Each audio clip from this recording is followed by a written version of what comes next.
I'm ready for this week to be over. Okay, let's get started. Let me find my thing. Okay.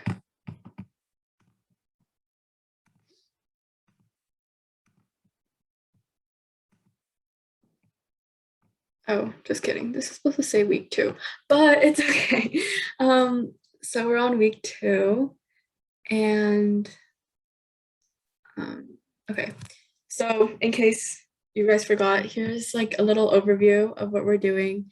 We have class next week, and then we have a break for Thanksgiving, so that'll be fun. And then, yeah, we're gonna continue. So today we're gonna be talking more about like powders and liquids. Remember last week we did metals? So we're just gonna talk about more like evidence stuff that you can find on crime scenes, and yeah, we'll go from there. And then we'll do a Kahoot at the end again, because I know you guys love those. Okay, so first we're gonna begin with talking about the pH test today. Are any of you guys familiar with what pH is? We learned that in science. At school? Yeah. Oh, okay. They say like if it's too acid, it might burn things. Like if it's too it's too base, like in French it's like basic, but like we learn it in French, so like it may also burn stuff. So like people think only acid things burn, but both of them did. Yeah, for sure. Like on both sides, if it's like too strong, then it can definitely burn you. So we don't want to be touching any of those things. So I'll just give you like a quick overview. I know Alan said 7 is and up is alkaline. Some of you may know as like basic, and then below is acidic. So basically water is in the middle roughly, and has usually a pH of 7. And how we measure this is like concentration of like hydrogen ions or hydroxide ions. So if you have more acidic, it will usually have a higher concentration of hydrogen ions, which is H plus. And then if it's lower, it'll have a higher concentration of hydroxide ion, which is OH minus. And one cool thing to realize is like each of these is separated by a degree of like 10. So if you have something that's like pH 2 compared to pH 3, it'll like pH 2 has 10 times more hydrogen ions than pH 3. So yeah, so here are some common things that you might find, and yeah, that's the pH scale for you guys. Any questions, or does anyone know anything else and wants to add on a little bit? Because I know you guys have probably learned a little bit about this. Okay. Next, we're going to talk about powders versus crystals. So usually when you find like some,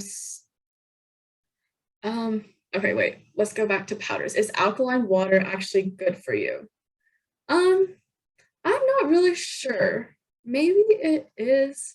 I don't know too much about alkaline water, but I guess it could balance out the acidity that you eat, and maybe that's good for you, but I'm not sure. Probably not too alkaline, but maybe it is good for you. I'll have to look into that.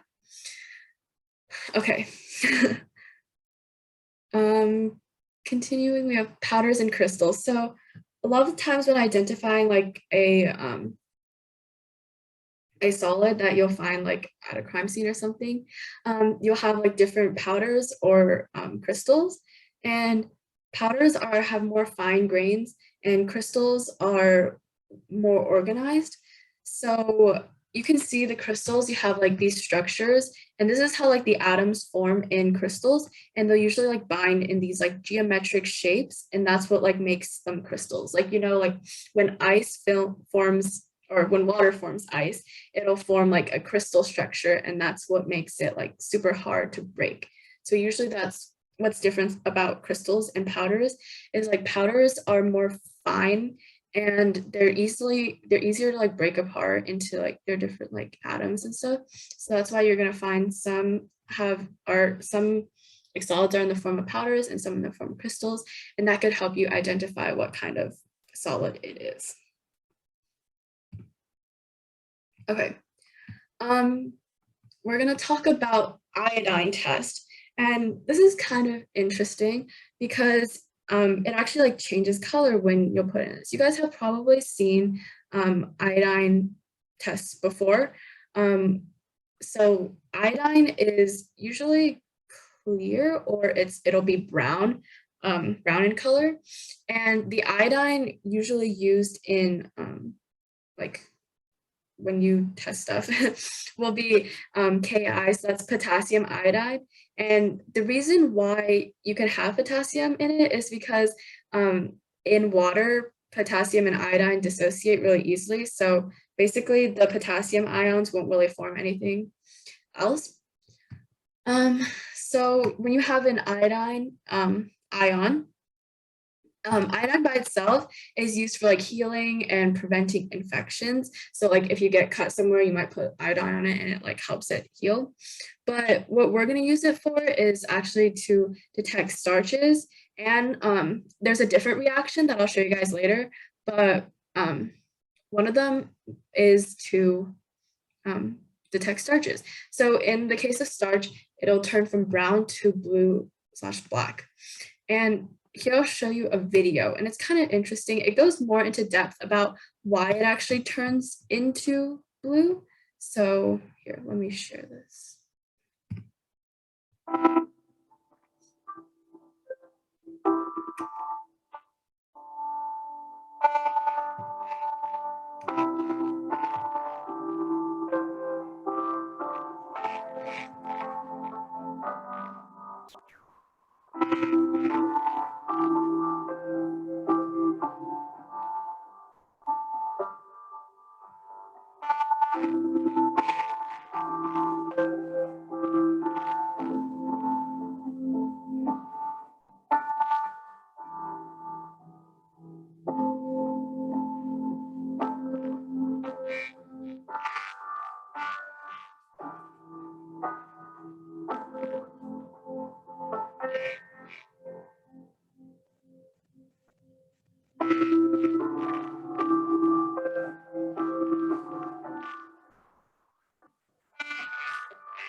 Okay, so kind of a summary of what this video talks about is basically iodine forms a charge transfer complex. So what happens is that when light comes in, it will easily excite an electron.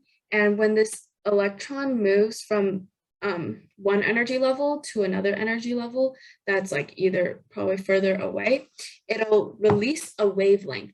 And this wavelength of energy usually corresponds, well, in this case, it corresponds with a the wavelength of on the visible light spectrum. If you know what that is, it's like different frequencies correspond to like, you can have like ultraviolet, which is like a super high frequency, or like radio waves, which are a super low frequency. And in the middle-ish, we have like visible light, and that'll produce like the different colors of light. So depending on how much each electron gets excited, it'll produce a different color complex. Does that make sense? Anyone have any questions about that?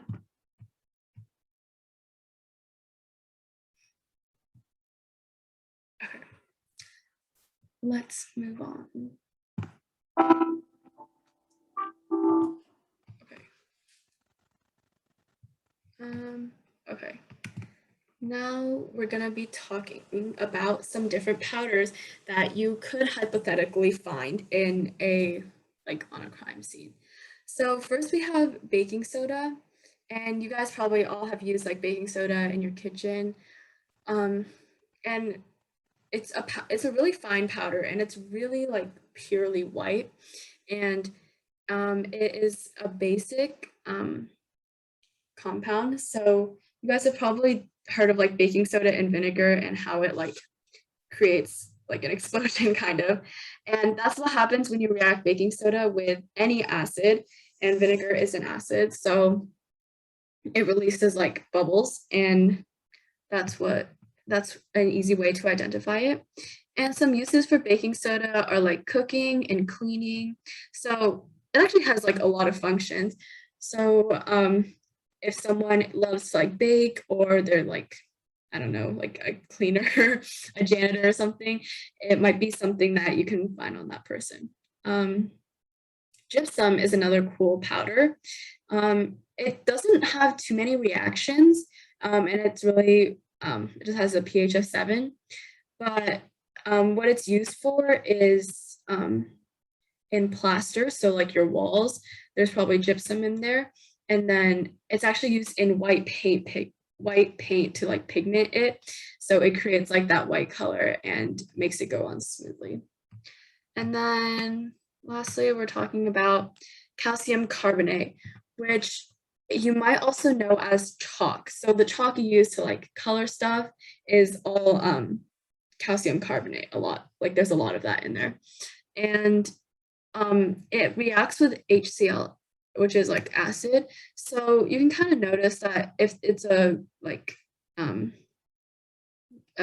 carbonate, it'll react with any acid and produce gas. So that's something that you can notice. And there's a lot of different like other compounds like potassium carbonate, or like I don't know, like lithium carbonate, that'll also produce gas when you react it with acid. And some cool things that calcium carbonate makes is cement and glass. So yeah, that may be something cool. Okay, some more powders. These are more basic, but they don't really have any chemical formulas. So Alka-Seltzer is made up of a ton of different things actually, but it reacts with everything. So if you add, I don't know if you guys might have heard of Alka-Seltzer, but if you add it to like water or like any liquid, it'll form a gas. It's like super reactive. So it is actually made up of aspirin, sodium hydrogen carbonate. So once again, you see like the carbonate, and that's what like causes it to bubble with things because it produces gas, and citric acid. And Alka-Seltzer is used in like Tums, which is like a medicine you eat, or to like help your stomach. And yeah, it like helps you with like digestion and stuff.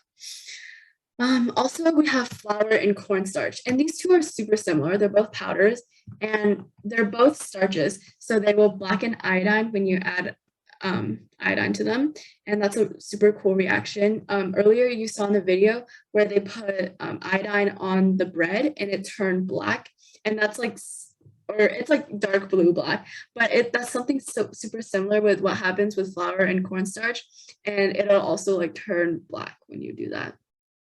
And okay, so the one difference between flour and cornstarch is when you feel them. If you guys have ever made like or used cornstarch or made like oobleck, if you guys have done that, you know that cornstarch feels like super squeaky when you touch it, and it makes that kind of uncomfortable sound.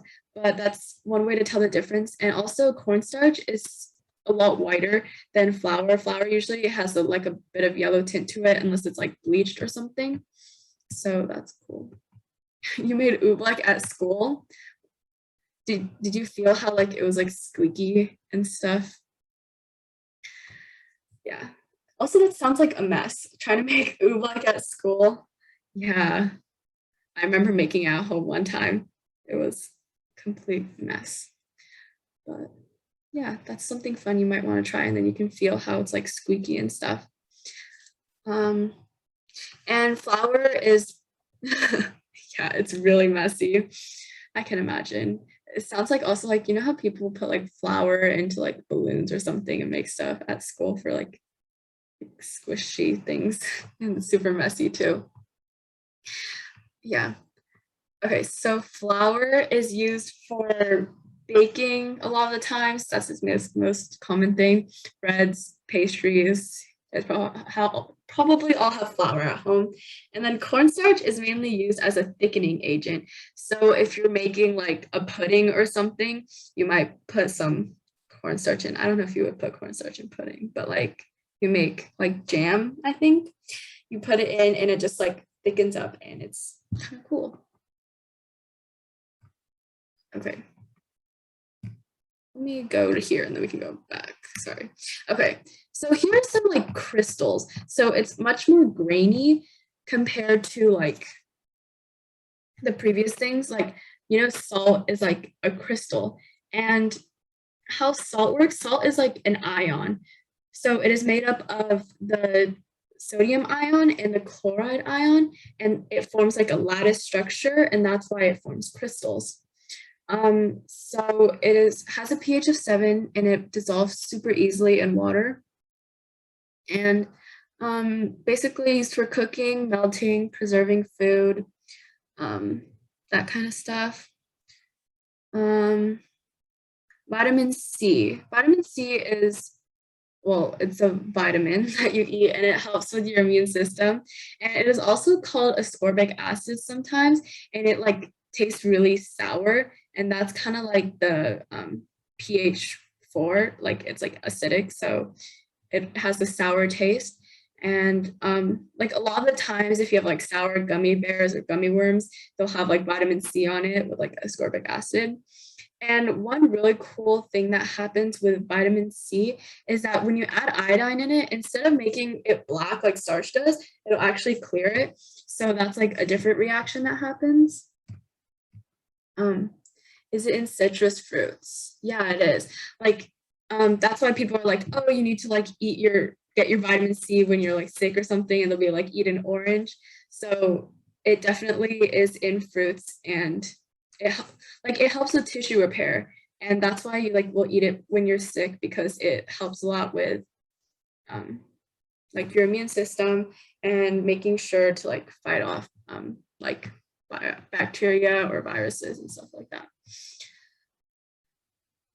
Yeah, I've heard that too. And I've heard that like strawberries have more like vitamin C than like oranges and stuff that you typically think. Yeah, strawberries. So that might, maybe next time you're sick, you could eat some strawberries instead of oranges. But all fruits are good, so. Or bell peppers, if you like those. And then lastly, we have sugar. And sugar it also forms a crystal, but unlike salt, it's not ionic. It'll form a ring, I'm pretty sure. So that's why it forms that crystal structure. And it dissolves in water, and it is used for cooking also, and mostly sweet stuff, obviously, because sugar is sweet. And let me go back to my other slide. Okay, so here's some like cool microscopic, or not, they're not super microscopic, but like images of salt and sugar. And we used to like look at these a lot, and it'd be really cool because when you see salt, you can see that they're super uniform cubes, and they like look super neat. I think it looks super cool under the microscope, or like when you look at it closely. But sugar is going to be more irregular, and it has like irregular shapes, and yeah, like if you have like rock candy, it'll be like more sugar, like irregular like that. And that's just kind of the difference between salt and sugar. Before I move on, does anyone have any questions about these or any comments?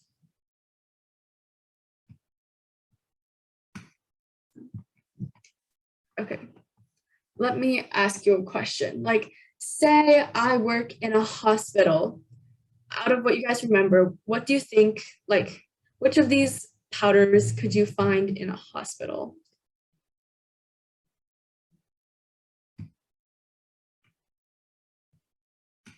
Do you guys have any ideas? Like the powder that makes that with the aspirin in it, I guess. Yeah, for sure. So that's Alka-Seltzer. Let's go back to that. Yeah, Alka-Seltzer. So Alka-Seltzer is definitely found in a lot of medications. So definitely going to find that in the hospital probably. How about any other ones?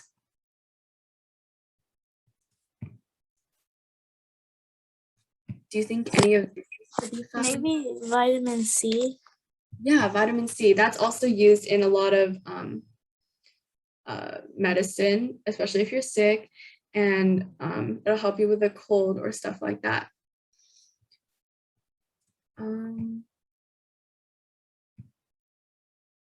Yeah, also something really cool is that gypsum is actually used in making casts. So like if you break your arm or something, like they'll make a cast, and there's actually, it's made of gypsum, like it's plaster, and plaster is what is used to make your cast. So cool fun fact. Okay.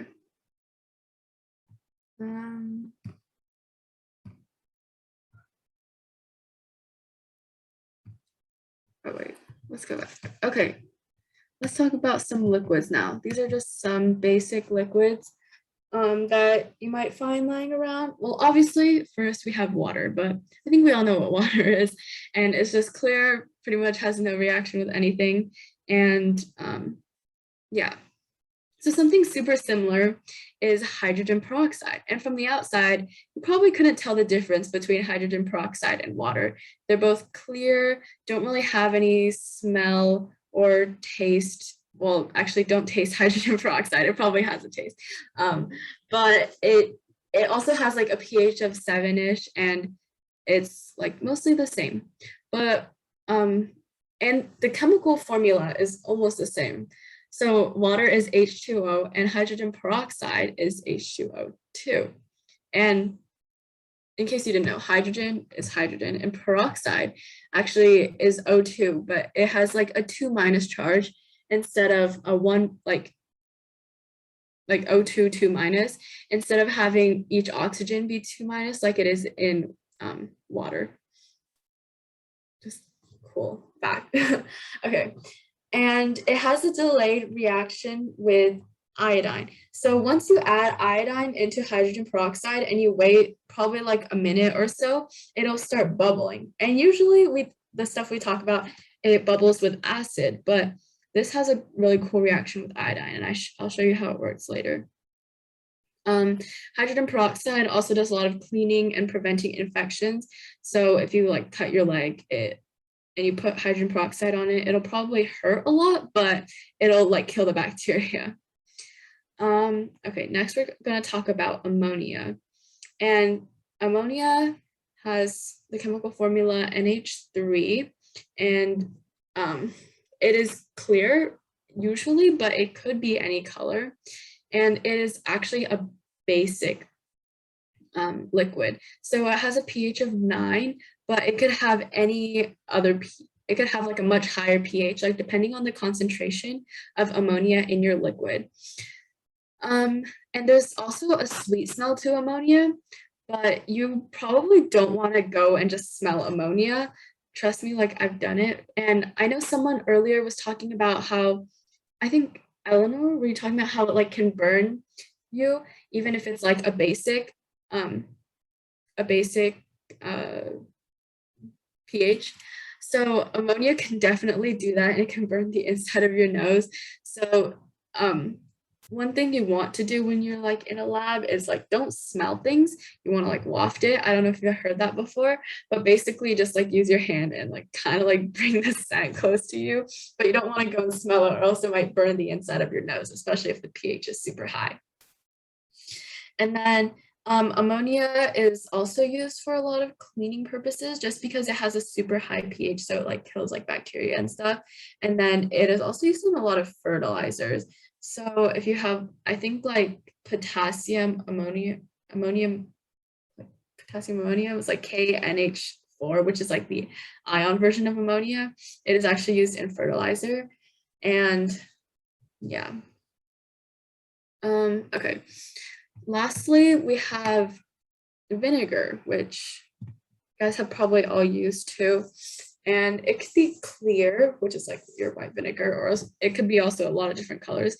But vinegar always has like acidic pH, and it has like a sour smell. You guys probably all know what vinegar smells like.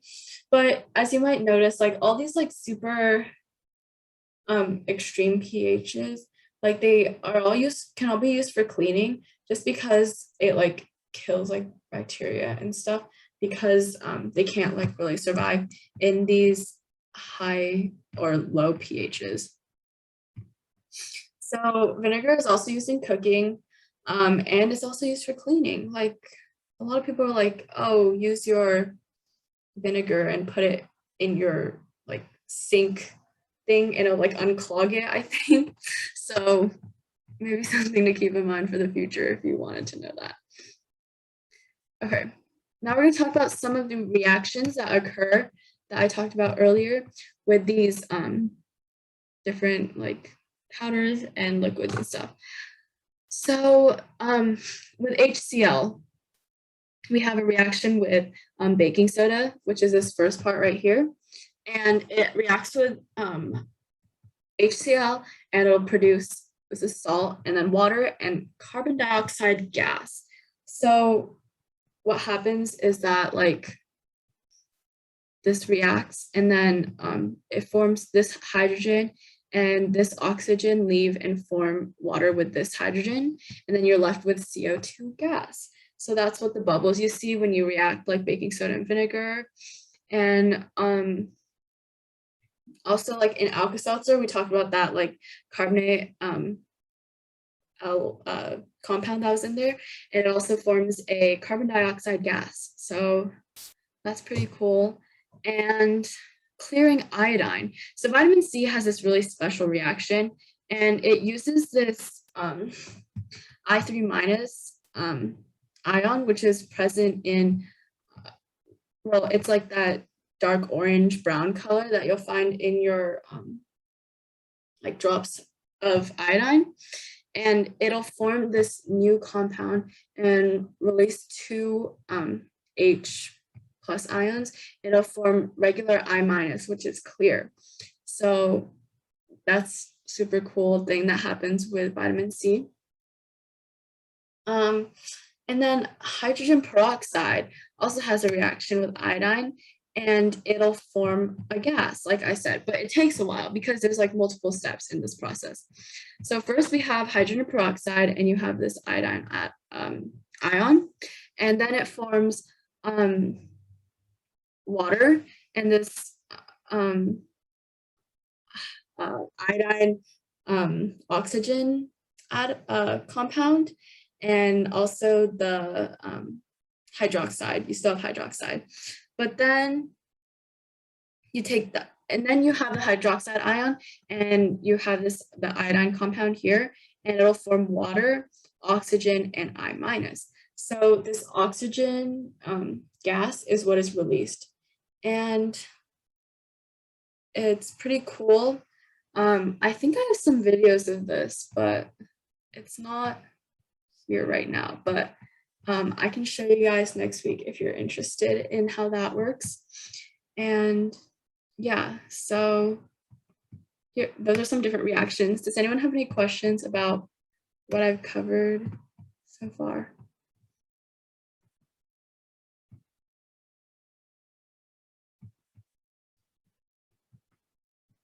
Okay. I think that's pretty much what I have for today, but we're gonna do a Kahoot. Yeah, okay. Let me set up the Kahoot. And if anyone has any comments, feel free.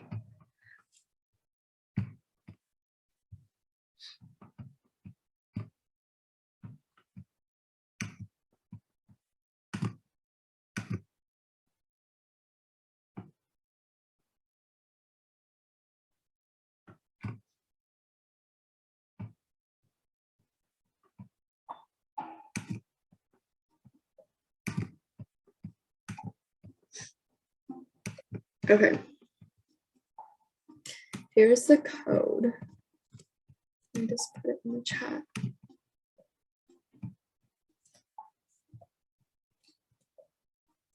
Do you guys want the Kahoot music or is that annoying?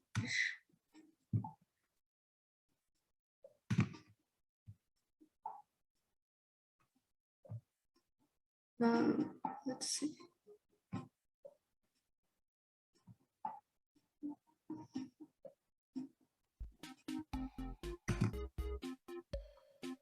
There's a bunch of different types of music.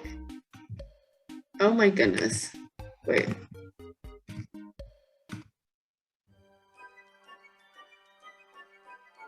I didn't even know this. This isn't like the classic Kahoot music though. Like I feel like we need that.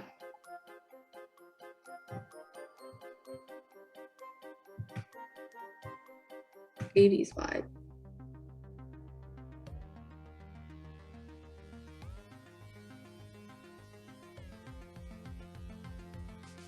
This is kind of Stranger Things vibes. It's one of the best ones. Nice. Should we keep this one then?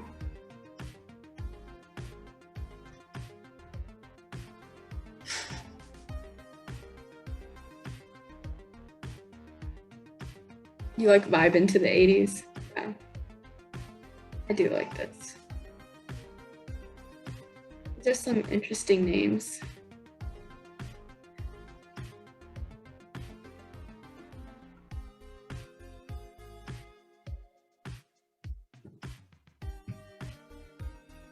Let's wait for a few more people to join.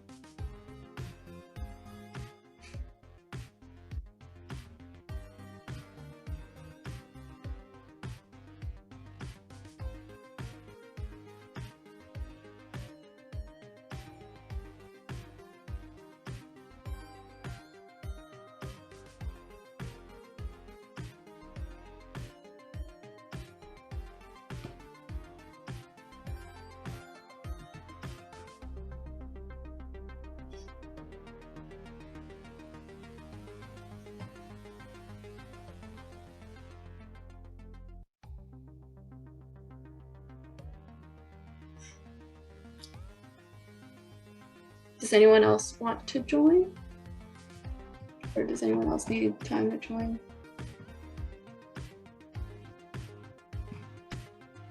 Two chickens. Is that the new thing?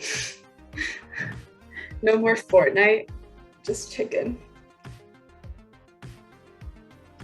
My mom has a fear of chickens. It's kind of funny. I don't know. She just always says she's scared of chickens. I don't know why. Okay. Anyone else want to join? Or else I'm going to start it.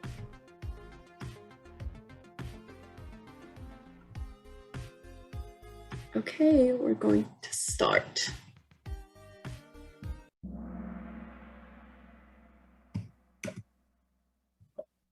You've had chickens? That's pretty cool.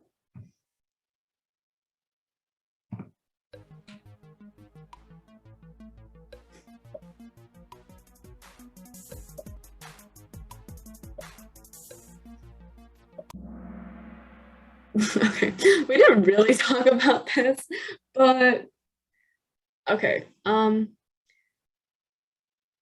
It's probably not gonna be 2 for sure because that is super acidic, and when you're drinking milk, it is not going to like burn you. So I don't think it would have a pH of 2, but it is definitely a little bit acidic. And if you notice on the range, like water tends to be also a little like slightly acidic. So that's like what's comfortable for our body kind of. So normally milk has a pH of 6. So that's just a cool fact. I don't know. Good job, chicken. Okay, next question.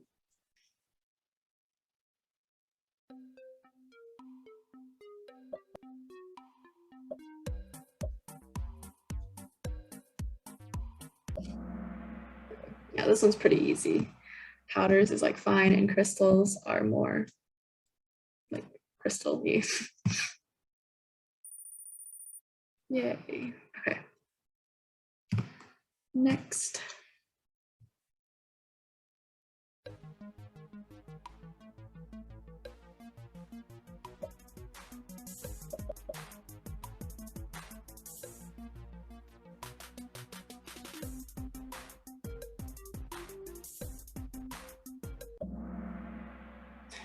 Okay, this one is kind of confusing because I guess like if you chose that it's like a different color, it's like kind of right, but I was like more looking for like the reason why it's a different color. And like the compound itself doesn't really have a color, but the reason it has a color is because there's excited electrons, and the energy that it releases is the frequency for a different color. Sorry, that might have been kind of confusing though. Okay. Next question.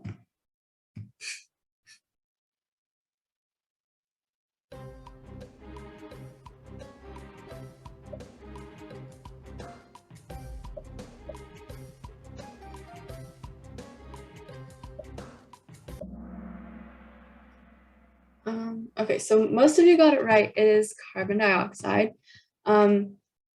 So if you remember, the formula of baking soda is NaHCO3. You might not be super familiar with that, but it does have a carbonate ion, and that's why it creates carbon dioxide. So yeah, just cool to know.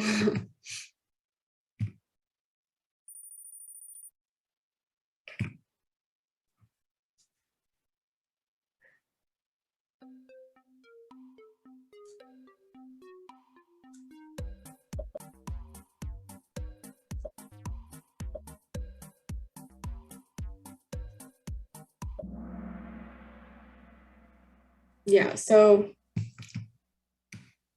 it's very similar choices, but salt does have more uniform grains, and salt is like ionic, so it forms that lattice structure, which makes the more uniform grains. Okay.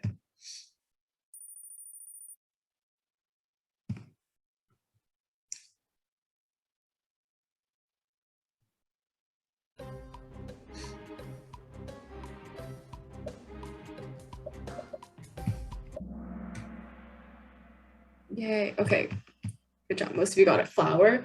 I mean, technically, maybe she likes baking, but like, just the other things are more used in hospitals, and hydrogen peroxide is used for like cleaning wounds and stuff. So that is why could be found in a hospital. And, yeah.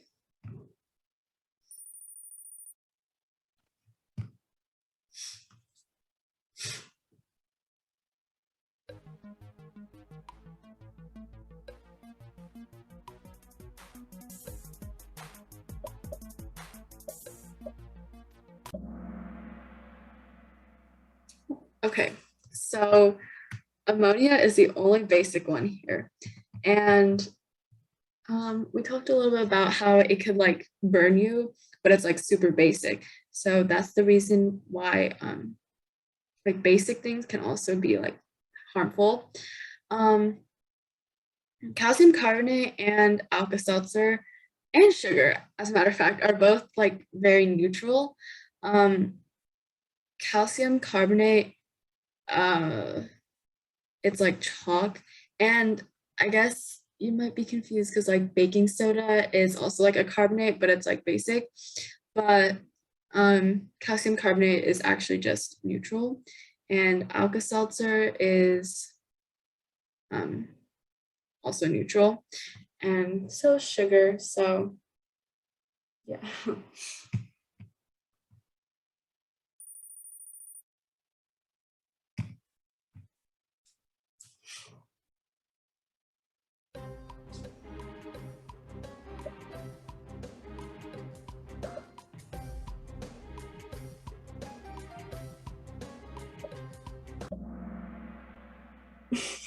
Okay, so cool fact, in case you didn't know, there's gypsum in your tofu that you eat. And okay, these questions might be kind of hard because I don't think we talked about how it's in tofu, but like the normal tofu that you eat every day has gypsum in it. I mean, you probably don't eat tofu every day, but yeah, but it's completely safe to eat. So yeah, sand. I mean, I guess sand could have gypsum in it, but it's not one of the main components of sand. So yeah. There's probably calcium in sand though, because that's like what makes up shells, I'm pretty sure. So.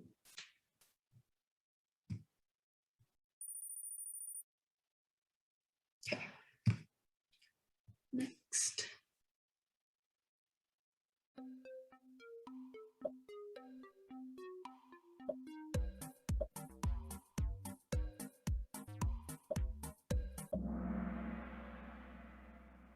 So it is both. So salt is used to preserve foods like meats and stuff. They like use it a lot in like canning, I think. And so is like vinegar, like in pickles and stuff. That's like preserving them. And yeah, so they're both used to preserve food.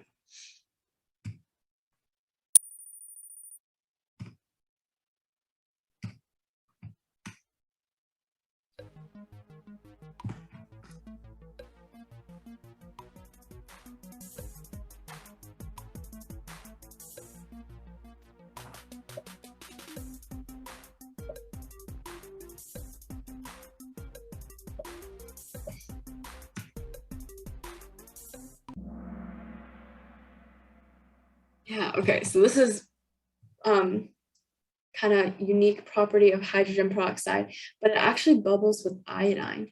So remember the equation I showed you earlier with hydrogen peroxide and iodine and how it produces oxygen gas? So yeah, that's a pretty cool thing that happened.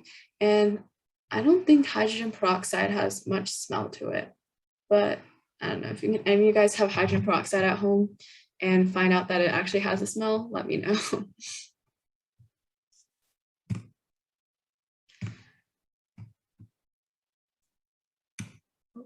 I just told you guys this one, so let's see if you remember.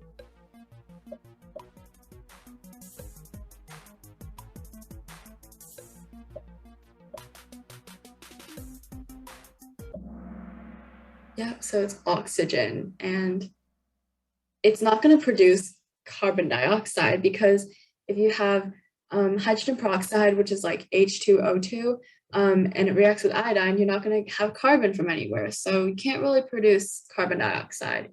But I guess the other ones are valid guesses.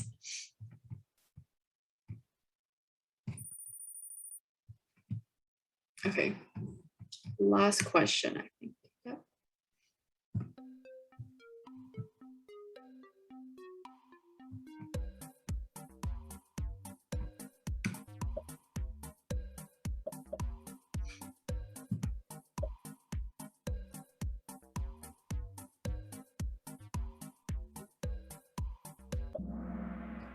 Yep, it's vitamin C.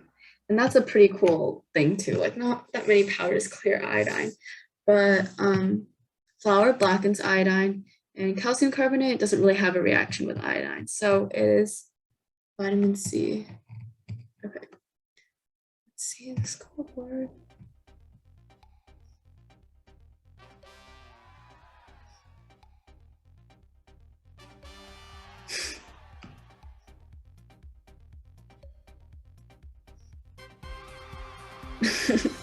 Okay. Our top 2 places are both chickens, so chicken supremacy. Does anyone want to reveal themselves? Who are our chickens? Okay, I guess they'll remain anonymous. I don't know if that was kind of hard, but maybe I'll put some practice up. And what I quiz you a lot about, like, is like the reactions with these different powders and what they're used for. And maybe next week I'll put an example of like how we use this in a crime scene and maybe create some scenarios for you guys, and you guys can like let me know what it'll be like. And then like on the final week I'll create like a big scenario and I'll include all these like different powders and liquids and stuff, and we can like try to find out our suspect with the stuff we learn in like the next 3-ish weeks too. So yeah.